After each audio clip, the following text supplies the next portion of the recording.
Welcome back. You're now watching the lifestyle segment of the weekend show brought to you by Holocrunch Popcorn. Now, on the lifestyle segment, we will be discussing Nigeria's drop-in the corruption index.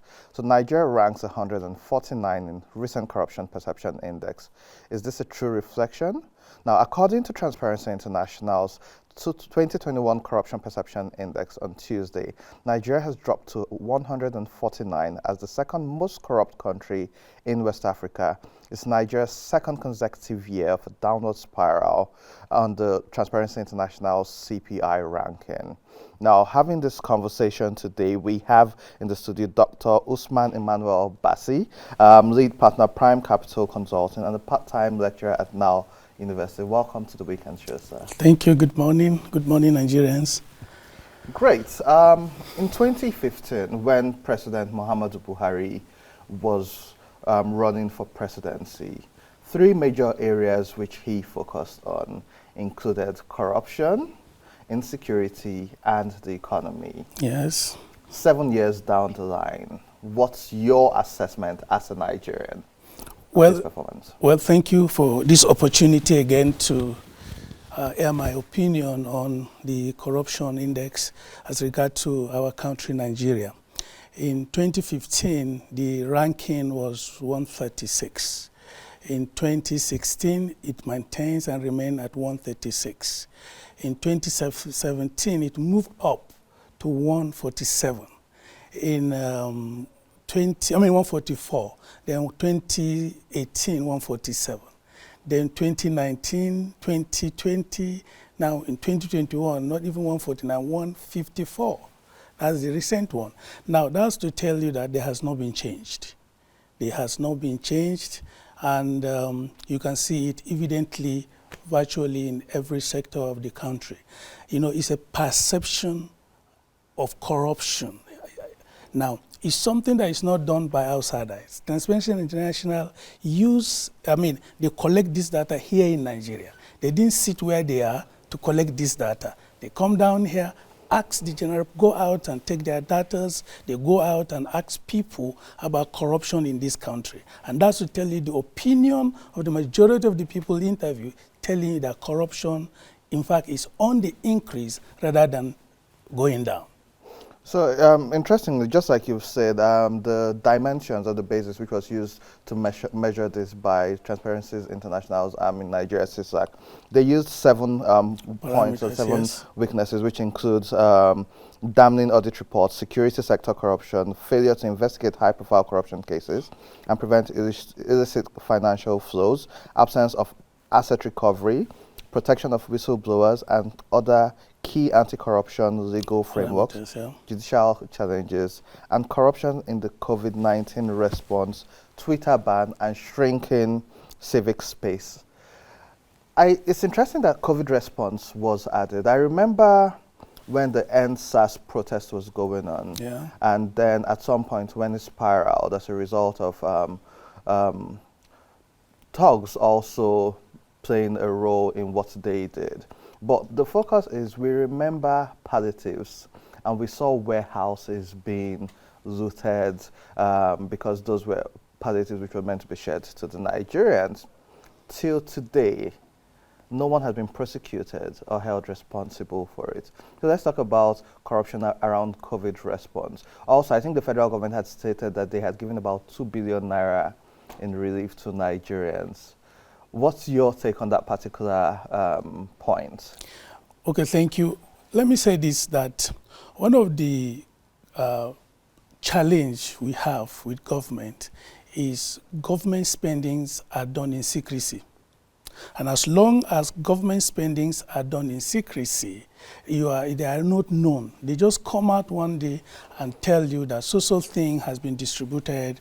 They tells you that so-so amount has been given to the poor of the poorest. There are no data to prove that. There's nobody you can see on the street that say I'm a beneficiary. Also, even the government institutions, some of the people that are responsible for this, you ask them and you tend to be shocked that there's no record anywhere. Now, secondly, as I said, if government spending is done in secrecy, what would be the perception of the people? this issue, they said, okay, there's corruption in this, there's corruption in this, there's corruption in this. One of those parameters, you find out that they will set a committee to investigate a corrupt person, and after that, you don't hear anything again.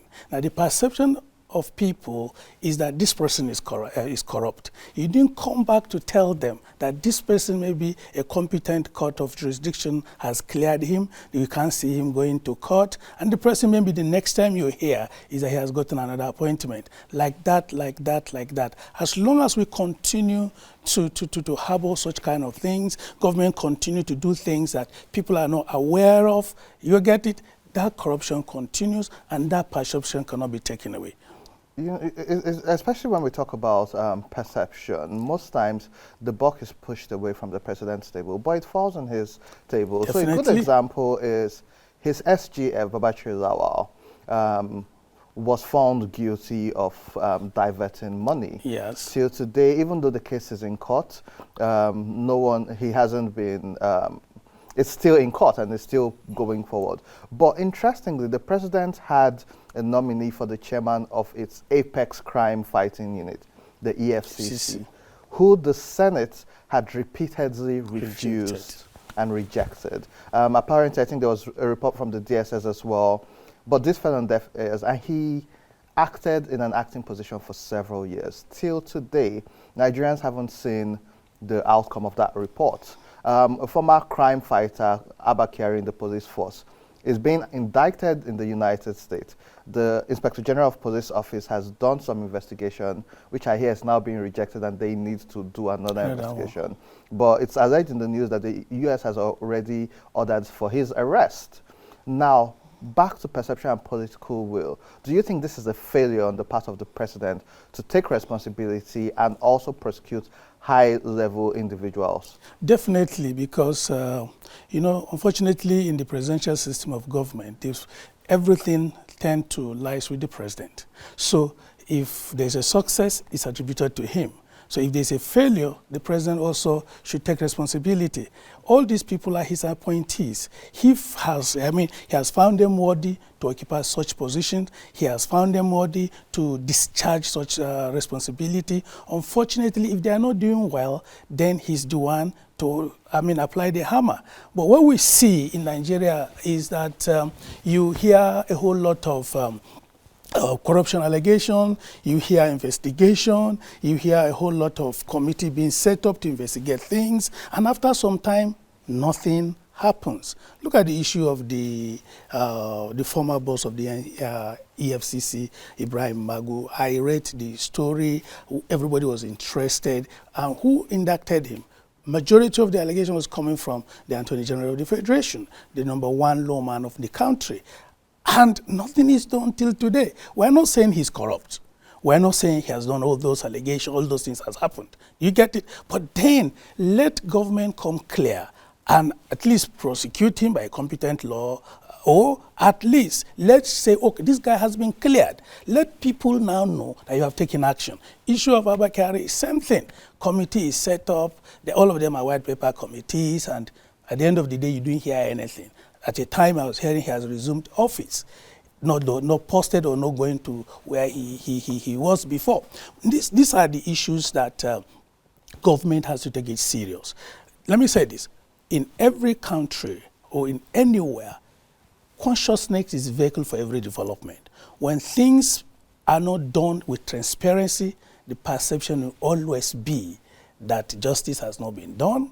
And the same thing, look at it everywhere. Our procurement process faulty, no strong institution to even discharge their duties. You fear that a lot of things are in this country. The corruption is not just only even taking money, stealing public fund alone.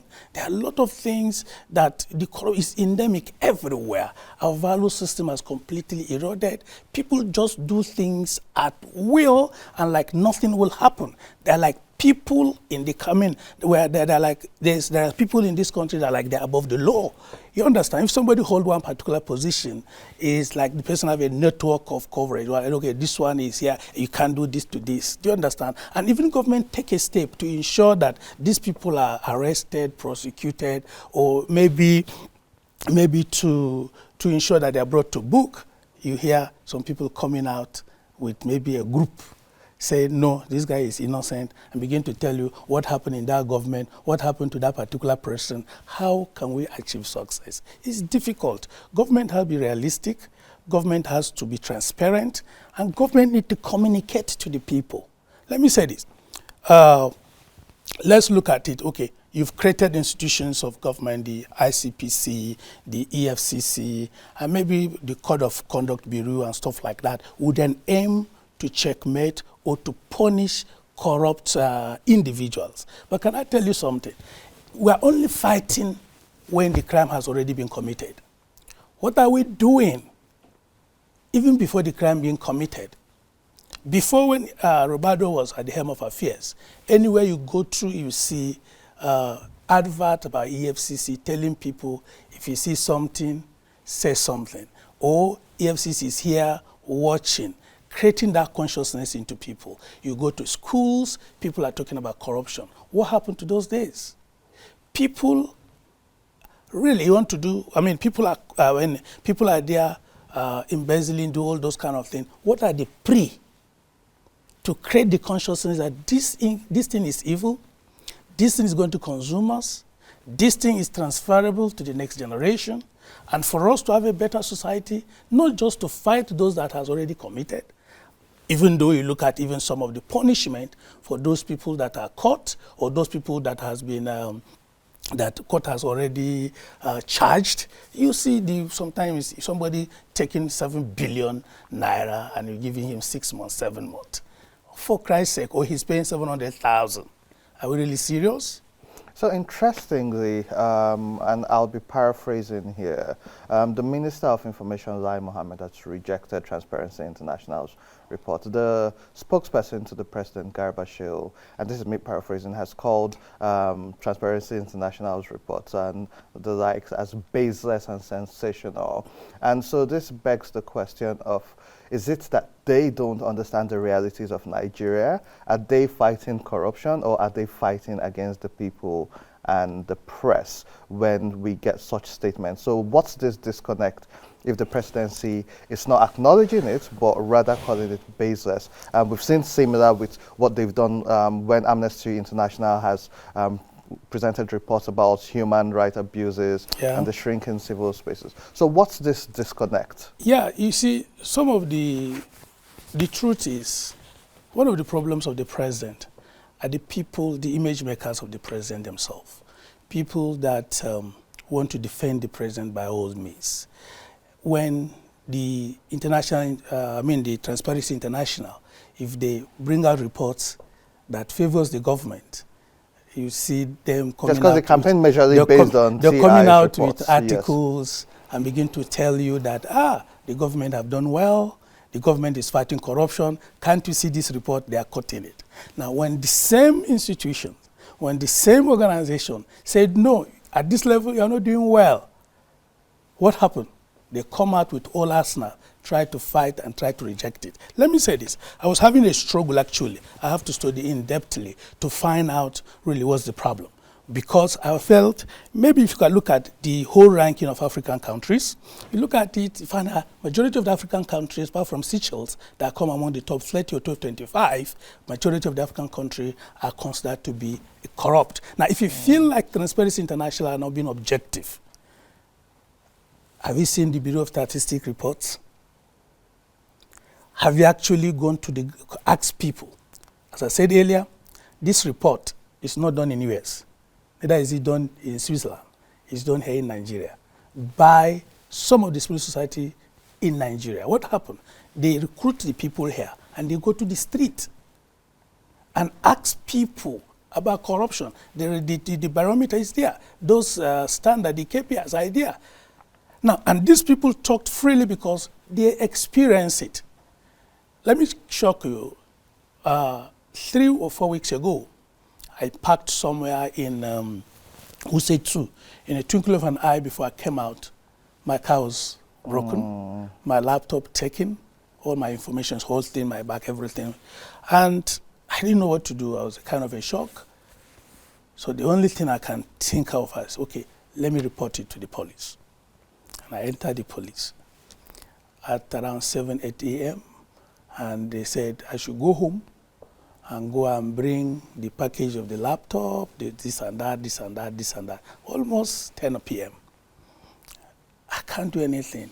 I said, okay, can you take my statement that if I come? I went home. The next morning I came. That's when police followed me to the scene. That's when we went. Where's the paper? No paper. Oh God, do you have, because it was Saturday. We have to go and look for common paper before I write statement. Till today, nobody reported anything. Nobody asked me anything. I don't want to tell you what I passed through. Majority of our institutions are weak. Has the president know? Have the spokespeople not seen it? Are they not part of us? Are they living in another world? No, they are here with us. These things are here. Corruption is everywhere. So let's move away from the president and the presidency, who we now agree they are failing to take responsibility when it comes to the issue of corruption based on their previous promises. Nigerians as Nigerians, Yes. the civil service, down to the base and the bottom of the society, Yeah. their corrupt practices and corruption is now a huge part of the system. Yes. You go to any government parastatal, before you get anything done, you need to grease palms. You go to private offices, same things. You go to a building, and for the security man to let you in, you need to Do something. do something. What can we do? And most people will start by saying National Orientation Agency. So let me answer that for you. What can we as Nigerians also do to take responsibility? Because besides the government and presidency, and Nigeria is 62 years old this year, it's Nigerians who are in all of these positions. Yeah. So let's take the blame also. Yeah. What can Nigerians, what role do we have to play in ensuring that we aren't constantly dropping in these rankings? Because it doesn't just affect the presidency, it affects our all of image us. generally. Yeah, you are traveling and you are Nigerian, they check you twice. Yeah. You will go to a country and they don't respect you because these are the reports they see. But let me say this. As I said earlier, we are just fighting the result of corruption. We are not dealing with the corruption itself. Why do I say so? Because we have EFCC, we have ICPC, we have fighting what has already happened. You understand? Now, generally, our attitude, our value system as a country, that brotherhood, that truthfulness, that accountability is eroding. And down from the family being the smallest unit of our society, starts from there. If you look at your children will go and buy some things, they will buy cars, they will do this, they are not working, they are doing hairs that are so expensive, and they bring it home and you don't ask questions. Look at our curriculum from the primary to secondary school. Do you have anything talking about corruption? Look at our university system. How many courses did we incorporate things that enlighten people about the evil of corruption? You only see them in a very few areas, and you have maybe researches here and there, try to still talk about the impact of the effect. So fighting corruption should be holistic, should be something that can be driven, maybe derived from the lower level to the children, put into them, inculcate those values into them. Everybody has a responsibility, but the formal and the informal. But let me say this, government also have a responsibility to drive it. When you create an institution of corruption to fight corruption, why won't you create an institution that can also create that consciousness into people? Then let people see that you are really, really serious. Now look, even you are talking about attacking or fighting and punishing people. Really, what's the statistic? That people that you have prosecuted, what are the consequences? Those people, you still invite, we have some people that have even gone to prison and come out. They are always in our shows also. Same example. Why won't people learn? When the consequences are not grievous, when the consequences cannot make people, you understand, be afraid to commit that crime, what do you expect? It's strive. Let's look at it. Beyond National Orientation Agency, even though they have responsibility, but at least you need to You need to create that consciousness from the informal sector, the private sector, our school system. All these things should be holistic. It pains me if you are traveling and because you are a Nigerian, they see that passport, they ask you to stop. And if you are coming to this country, anything for the boys, because that perception that anybody that traveled, maybe you have money, or that's why you afford to travel out of the country, and you don't know whether the person that you're asking anything for the boys or got small things for us, whether he's a Nigerian or not a Nigerian. How do you think those people perceive you? You know, Dr. Emmanuel Bassey, I think this is a great place to leave it. You've spoken about dealing with it from the root cause, from the family to the society to curriculum. And even when we talk about corruption in our curriculum, I think a wider conversation on financial literacy would even help from the base level where people are taught how to make money the right way. Before even how to prevent corruption and the likes. But I think it's a constant fight which we all should be responsible and held accountable. And let me say this, I didn't say this all. Look at it. Nigeria is ranked as the poverty capital center of the whole world. Anywhere there's poverty, corruption thrives. Why? It's a survival of the fittest. Secondly, why I want to ask that the government also have problem, especially corruption in the civil service. Do you know why corruption thrive? By the time you look at the conditions of the pensioners, you look at their entitlements are not paid, they struggle to get their pension. The fear enters into those guys working in civil service. They say, I don't want this condition. I must help myself now to avoid this crisis in the future. Why won't corruption strive? When the entitlement of civil servants, when the entitlement of people that have worked, our hero spouse, our great public service servants, that their benefits should be paid and let them live happily, enjoy their retirement. No. They're even telling them go and do seminars at 60, 70, where you're supposed to be think tank to advise, to sit down. You are sending them back to farm under the sun, trying to. So how can they be help the country where their experiences should be shared? You are not telling they should go and stay there in pension offices, lined up, and some of them even going naked, crying. Some of the recent things we see. Now, those people that have not yet been retired, and that is why you see people changing their ages, so that they will not retire in time. Which is corruption. Which is corruption. Dr. Emmanuel Bassey, man, it's been a pleasure having this conversation with you. So much. But because of time, that's the most we can take on this segment for today. But we will be taking a quick break, and when we return, there'll be more on the weekend show. Don't go away.